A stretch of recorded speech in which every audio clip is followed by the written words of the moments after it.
Look back at the trail of your life. Really look. Think about all the moments when you swallowed your words, when you bit your tongue so hard you could taste blood, just so you wouldn't ruffle feathers. Think about all the times you said yes to opportunities that were actually obligations, and, maybe, to things you desperately wanted to refuse. Think about how many times you contorted yourself into a shape that was palatable, easy to digest, hoping it would make you indispensable to people who wouldn't even notice if you disappeared tomorrow. And for what? For a seat at a table you never really wanted to sit at. For a pat on the back from someone whose opinion doesn't actually matter. For the fleeting relief of avoiding an argument that needed to happen. Sure, being agreeable feels safe in the moment. It feels like the path of least resistance. But there is a subtle, devastating trap that catches most men as they move through their careers and relationships. They make a fatal error in translation. They equate niceness with goodness. They think that being easy to be around is the same as being worth being around. They think that making themselves small and quiet and convenient is the same as being valuable. It's not. It never was. And the proof is in the quiet desperation you feel every single day. The ancient Stoics, the masters of the inner world, understood a calculus that takes most of us until midlife to figure out, if we ever figure it out at all. Real respect, the kind that doesn't ask for permission, the kind that enters a room without announcing itself, the kind that makes people listen before you even speak, is not built on a foundation of pleasantries and smile and nodding heads. It is carved from something else entirely. It is forged in fire, not molded in comfort. It's called inner solidity. It's called having a spine that doesn't bend with every breeze. It's called knowing who you are so deeply that the world's opinions become background noise. Marcus Aurelius, the emperor-philosopher who ruled the most powerful empire on earth while writing philosophy in his tent at night, put it this way in his private diary: if it is not right, don't do it. If it is not true, don't say it. Read that again. Let it land. Notice the absence of any caveat. He didn't say, if it makes them uncomfortable, stay quiet.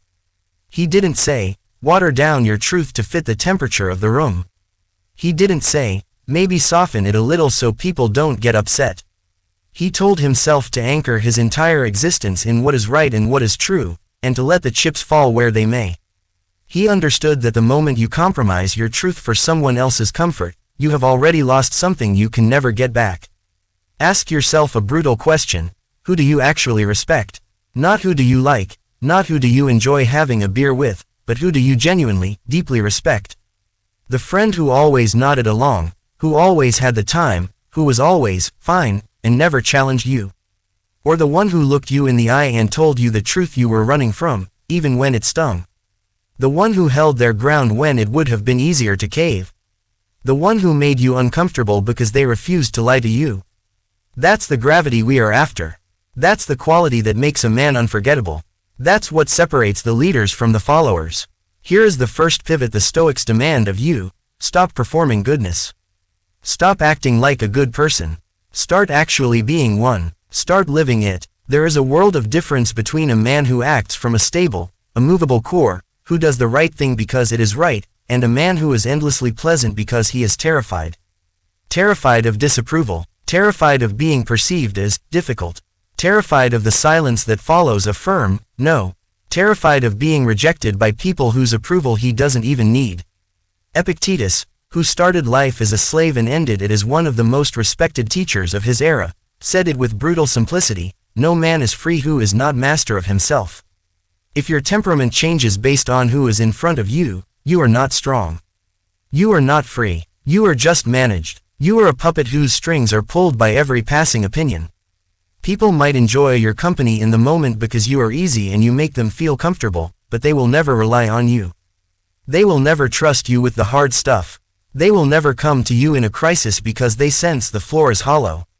They know, on some level, that you will break the moment things get difficult. Let's go deeper now because this is where most people stop and where you must continue. The Stoics weren't preaching arrogance. They weren't preaching cold detachment. They weren't saying build walls around yourself and care about no one. That is just a different mask for the same fear. That is just insecurity wearing a harder shell. True strength is precise. True strength is surgical. They called it the discipline of desire, knowing exactly what is worth wanting and what is not. Knowing the difference between your domain and the external world. Your domain. Your judgments, your choices, your responses, your values, your character. The external world. Their opinions, their reactions, their moods, their approval, their rejection. One belongs to you, the other does not. The moment you genuinely stop needing something from people, their approval, their validation, their reassurance, their agreement, you become magnetic. This is the paradox that holds up across centuries. The moment you stop chasing, people start gravitating. The moment you stop performing, people start seeing. The moment you stop needing, you become irresistible. Why? Because your neediness is the repellent. Not your flaws, not your past, not your age, not your failures. Your quiet, constant signal that you require them to feel whole. The subtle energy that says, please like me. Please accept me. Please tell me I'm okay. People feel that energy, even if they can't name it, and it drains the room. Seneca, the richest and most powerful man of his time, advised in one of his famous letters, retire into yourself as much as possible. He didn't mean becoming a hermit. He didn't mean abandoning society. He meant building a library inside your own head. He meant cultivating an inner life so expansive, so rich, so rooted, that the opinions of the outside world no longer have the power to destabilize you. He meant becoming so complete within yourself that external validation becomes unnecessary. When you have done that work, you don't walk into a room wondering if they will like you. You walk in already complete. You walk in already whole. You walk in with nothing to prove and nothing to hide. And that changes everything. This leads to the second action. Stop over-explaining yourself. Stop justifying your existence to people who don't deserve an explanation. Notice the urge. Notice how often you add a reason at the end of a sentence that was already complete. Notice how often you over-explain. I can't make it tonight is a complete sentence. It is a full statement. It requires nothing more. But what do? We add, I can't make it, I have a deadline, and I'm really sorry, and I hope you understand, and maybe next time, and please don't be upset. That is not communication. That is a man begging for permission to own his own calendar. That is a man apologizing for having a life. Say what is true. Then stop. Let the silence stand. Let the silence do its work. Your truth is not a negotiation. Your no is not an opening for debate. Your boundaries are not up for a vote. Many of you, especially those in your 40s and 50s, are reaching a point of exhaustion. It's not a loud anger. It's not dramatic. It's a heavy tiredness, a deep, bone-level fatigue. The tiredness of realizing that all the accommodation, all the shape-shifting, all the softening, all the people-pleasing, all the making yourself small, it hasn't made your life richer. It has made it emptier. It has filled it with obligations you don't want. It has filled it with relationships that drain you. It has filled it with versions of yourself that you put on like costumes for different rooms. The Stoics call that tiredness information. They don't tell you to medicate it. They don't tell you to distract yourself from it. They tell you to sit with it, to listen to it, because it is the death rattle of the false self.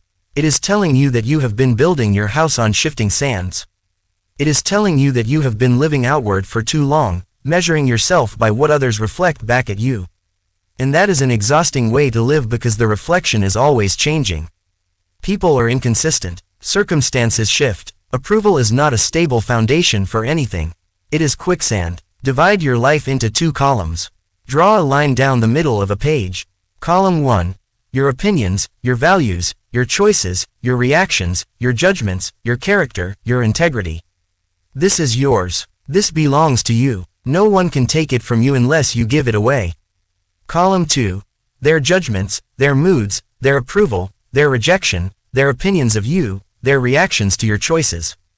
This is theirs. This does not belong to you. You have no control over it. Here is the rule. You are only allowed to work on column 1. You are only allowed to expend energy on your side of the line.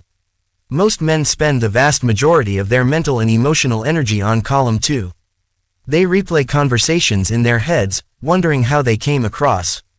They change their behavior based on signals they are reading from people who aren't even paying attention. They build their sense of self on a foundation that other people hold and can move at any moment. They hand the keys to their self-esteem to everyone else. The moment you genuinely transfer your energy to your own column, The moment you stop auditing your life through the eyes of others, your presence changes. You become less reactive. You become more deliberate. You become more grounded. You become more dangerous in the best possible way. People feel that stability. They feel that gravity. They notice it even when they cannot name it. Let's talk about boundaries, but not in the way the word is usually used. Not as defensive walls to protect a fragile ego. Not as barriers you build because you are afraid. The Stoics talked about boundaries as expressions of values. You don't say no because you're afraid of being overwhelmed. You say no because it conflicts with the architecture of your character. You don't decline an invitation because you need to protect yourself. You decline it because accepting it would compromise who you are. You don't walk away from a situation because you can't handle it. You walk away because staying would betray your principles. One comes from anxiety, the other comes from clarity. One comes from weakness, the other comes from strength. When you say no from clarity, you aren't difficult. You are trustworthy. You are predictable. You are reliable. People always know where you stand. And in a world where most people say yes while meaning no, and smile while feeling nothing, that kind of honesty is rare enough to be magnetic. The Stoics also practiced voluntary discomfort. They deliberately sought out hardship. Seneca wrote about it directly. He suggested spending a few days each month living simply, eating plainly, removing comfort. Not as punishment, as practice, as training, as a way of reminding yourself that you can handle far more than your habits suggest. Because a man who has tested himself, who knows he can endure a cold night, who knows he can survive hunger, who knows he can sit with difficulty without collapsing, that man carries that knowledge quietly in everything he does. It shows up in his shoulders. It shows up in his gaze. It shows up in the calm of his voice when everyone else is panicking. He has been tested. He knows his limits, and he knows his limits are far beyond what he once imagined. Now, master the silence. Most men are terrified of silence. Their own silence, other people's silence, the silence after a statement, the silence before a decision. They rush to fill it. They fill it with jokes. They fill it with explanations. They fill it with qualifying statements. They fill it with fluff. They give away their power in the gaps. Stop that. A deliberate pause is not emptiness. It is composure. It is strength. It is control. It is the ability to sit with discomfort without needing to escape it. And composure in a chaotic world is extraordinarily rare. It is noticed. It is remembered. It is respected. Stop apologizing for your nature. Apologize for your mistakes, yes. Own them fully, clearly, without drama, but stop apologizing for being intense. Stop apologizing for needing quiet. Stop apologizing for having strong opinions. Stop apologizing for being direct. Stop apologizing for being particular about how you spend your time. These are not defects to be managed. They are the shape of who you are. They are the architecture of your soul. Epictetus was direct to the point of bluntness. Seneca was prolific and unapologetic about his rich inner life. Marcus Aurelius was an emperor who spent his private hours writing philosophy he never intended to publish. None of them were performing a softened version of themselves for easier acceptance. None of them were asking for permission to be who they were. And finally, the summit of it all, invest in your inner life with the same ferocity you invested in your career. With the same intensity you invested in earning money. With the same energy you invested in building your reputation. When did you last sit quietly and ask yourself what you actually believe? Not what you were taught. Not what you inherited. Not what you adopted to fit in. But what you genuinely, deeply, unshakably believe. When did you last ask yourself what you value above everything else? When did you last consider what kind of man you are still becoming? You are the most important project you will ever work on. You are the only project you will take with you everywhere. You are the only project that everything else depends on. The Stoics did not treat philosophy as an academic exercise. They treated it as daily maintenance. Every morning, Marcus Aurelius reminded himself of the kind of person he intended to be that day. He wrote it down. He rehearsed it. He prepared himself. Every evening, Seneca reviewed how he had actually lived. Not to punish himself, to stay honest, to close the gap between who he was and who he wanted to be. The result, completion, not perfection, not arriving at some final destination, but becoming a man genuinely engaged in his own becoming, rooted enough to be truthful, strong enough to be gentle without losing a thing, Secure enough to be kind without needing it returned. You have been walking a long road. You have been walking for decades. The only question left is this: have you been walking in the right direction? Have you been walking toward yourself or away from yourself? Start right now, not with a grand display, not with a dramatic announcement, with one honest choice, one silence you don't break, one truth you don't soften, one decision made from your core instead of their comfort, one moment where you don't apologize for existing. That is the path to the unshakable man. That is the path to becoming someone worth knowing, someone worth following, someone worth remembering, and that path never ends.